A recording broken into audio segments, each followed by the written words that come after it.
দেখো বন্ধুরা, আমি সন্ধ্যার থেকে কি করি। তো আজকে লাইভে আসবো, সবাই লাইভে চলে এসো।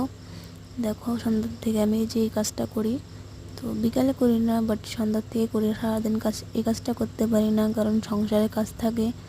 তাই এই কাজটা বিকালে বা আমরা সকালে করতে পারি না। সকালে তোমাদের ভিডিও দেই, আর তোমার বিকেলে সারাদিন সংসারের কাজ থাকে, ভিডিও বানিয়ে তারপর সংসারের কাজ করি। তারপরে সন্ধ্যার দিকে সব কিছু সেরে তারপরে একটু বিকেলবেলা ঘুমিয়ে তারপরে এই কাজটা করি।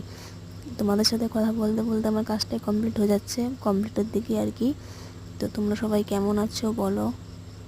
আমি তো খুব ভালো আছি। আজকে মনটা খুব খারাপ, কারণ একটু বরের সাথে ক্যাচাল হয়েছে। আজকে মনটা খুব খারাপ, ঠিক আছে। তাও কাজ তো করতে হবে, তাই না? কাজ তো করে খেতে হবে। তো ঠিক আছে, সবাই ভালো থেকো, সুস্থ থেকো, টাটা।